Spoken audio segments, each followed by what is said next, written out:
ثم جعلناك على شريعة من الأمر فاتبعها ولا تتبع أهواء الذين لا يعلمون. Allah, saya menarik untuk menjawab tentang kelompok yang dinamakan sebagai kelompok Wahabi. Ya. Pertama, di dalam kita menilai seseorang, kita harus menggunakan penilaian yang adil. Penilaian yang adil. Karena segala sesuatu yang kita ucapkan, itu semuanya akan dimintai pertanggungjawaban di hadapan Allah Subhanahu wa taala kelak di yaumul qiyamah.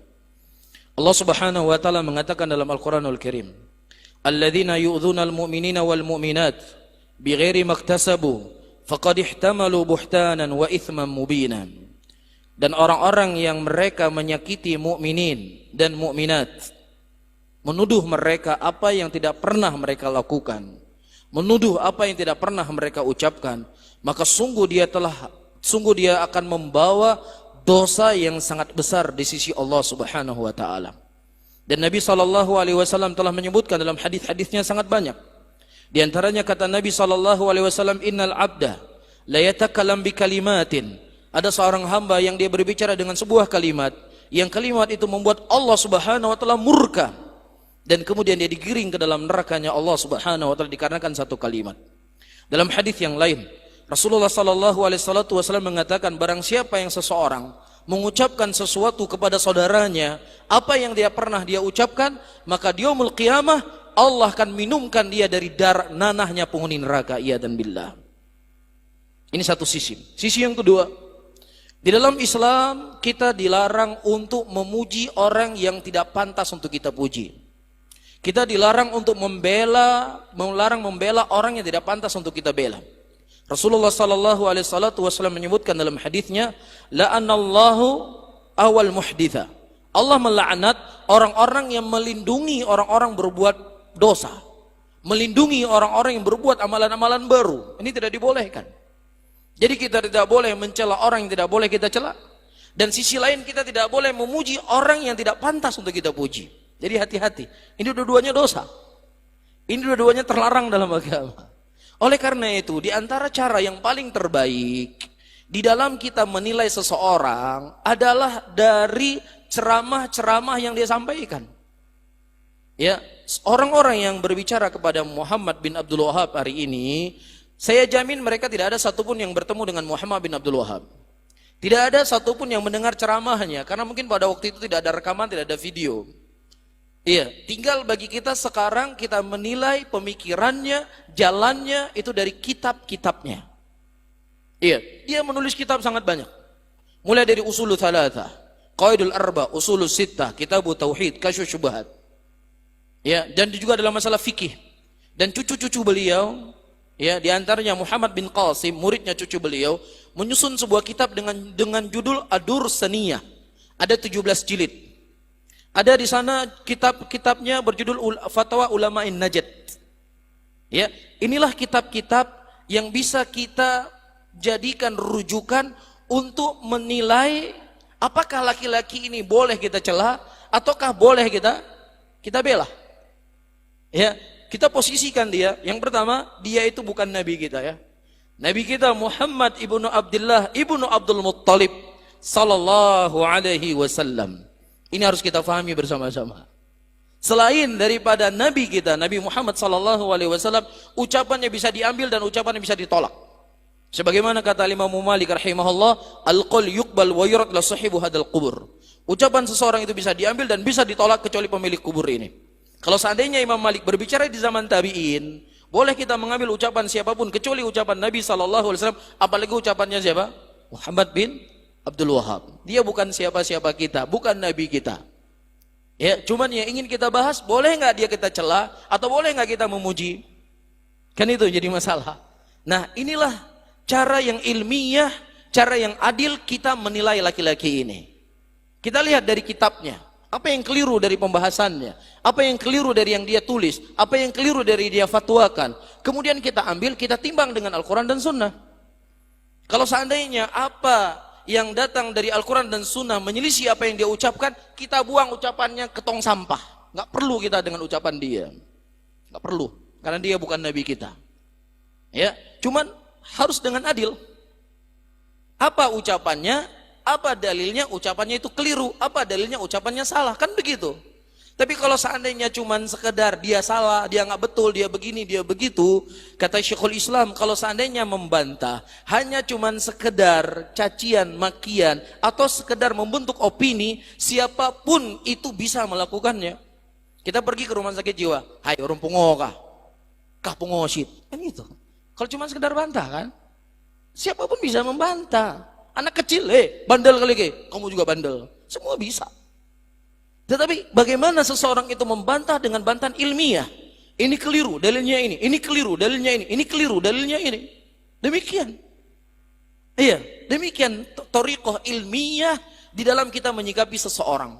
Ya, saya yakin para hadirin yang hadir di sini sudah sempat kuliah. Bagaimana anak-anak mahasiswa menilai sebuah permasalahan dengan pijakan, dengan data, dengan dalil. Iya, kan begitu kan?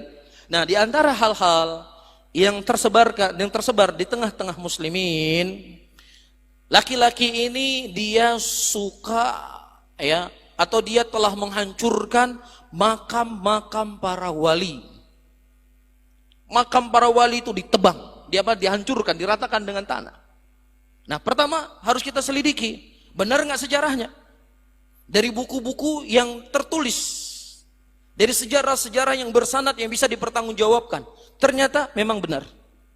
Dia menghancurkan makam-makam keramat atau makam-makam para wali, diratakan dengan tanah. Betul, sejarahnya demikian.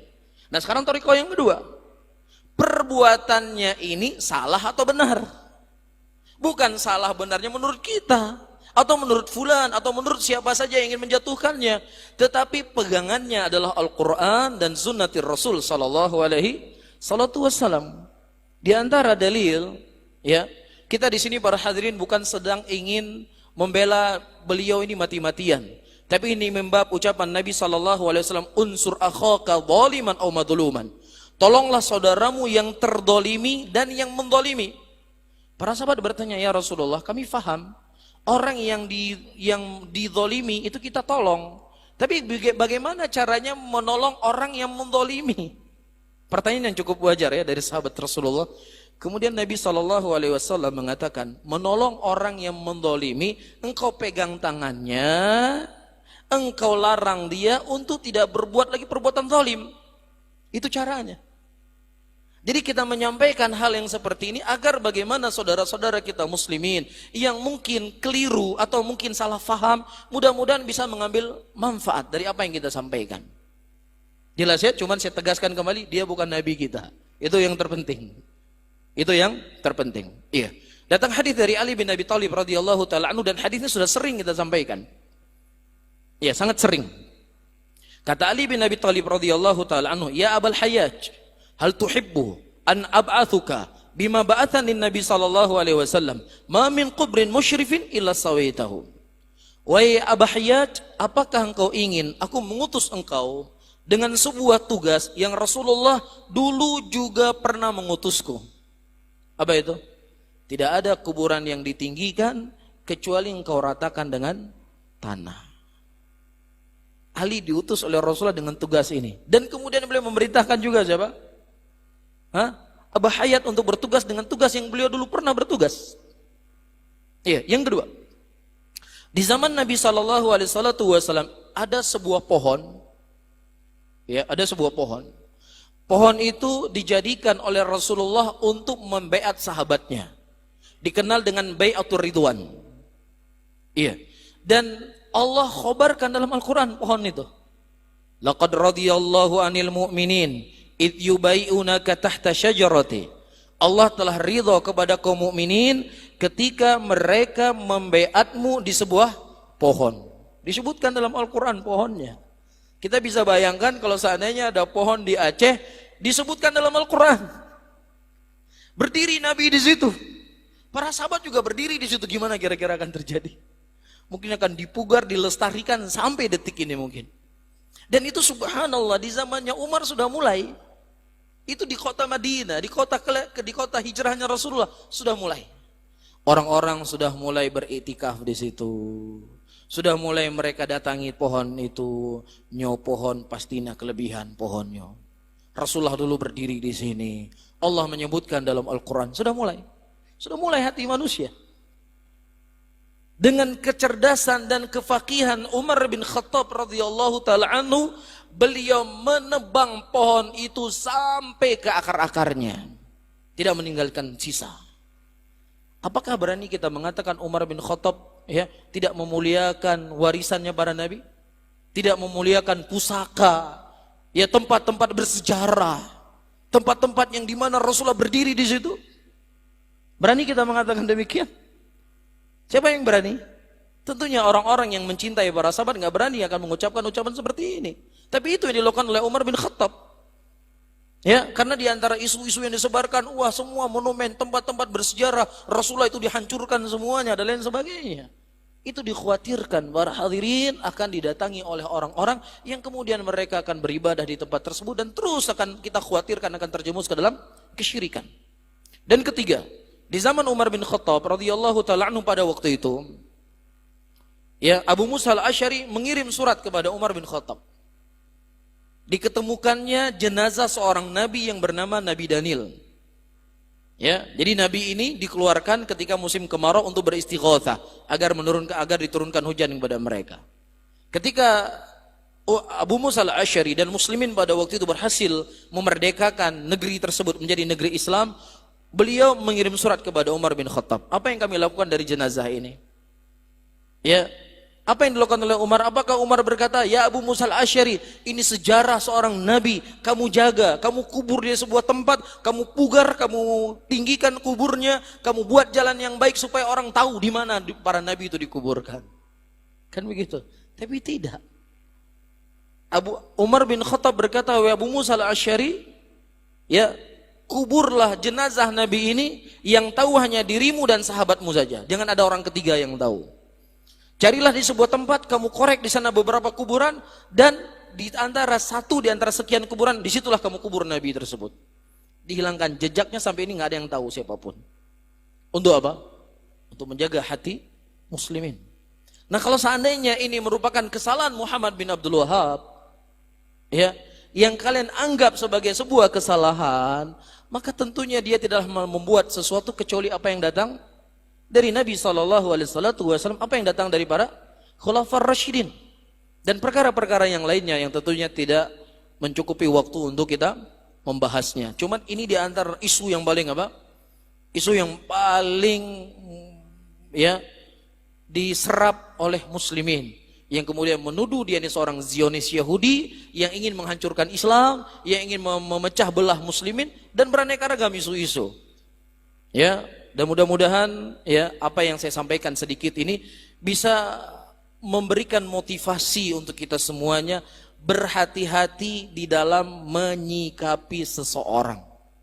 Orang yang sudah jelas kafirnya, Fir'aun al-la'in, Fir'aun yang terlaknat, yang dia mengatakan ana rabbukumul a'la, saya adalah Tuhanmu yang paling tinggi. Ini bukan hoax. Ini berita yang Allah beritakan dalam Al-Quran. Dia mengaku dirinya sebagai nabi. Ada orang yang lebih kafir dibandingkan Fir'aun di muka bumi ini? Kalau seandainya Anda menganggap Muhammad bin Abdul Wahab itu salah, saya yakin kesalahannya menurut Anda tidak sebesar kesalahannya siapa? Fir'aun. Tetapi apa kata Allah dalam Al-Quran? Idhaba ila fir'auna fa innahu tagha faqula lahu qawlan layyinan la'allahu yatadhakkara aw yakhsha. Wahai Musa dan Harun, pergilah engkau ke tempat Fir'aun, karena sesungguhnya dia sudah melampaui batas.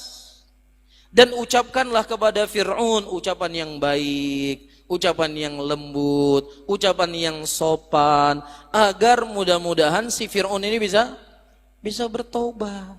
Begini kata Allah dalam Al-Quran kepada Fir'aun. Agar Musa menyampaikan sesuatu dengan baik, dengan lembut. Yang kesalahan Fir'aun itu nggak ada satupun di muka bumi ini orang yang sesatnya seperti sesat Fir'aun. Tapi begini perintah Allah Subhanahu wa Ta'ala. Bisa difahami ya? Mudah-mudahan Allah memberikan hidayah kepada kita dan juga kepada saudara-saudara kita muslimin. Amin ya rabbal alamin.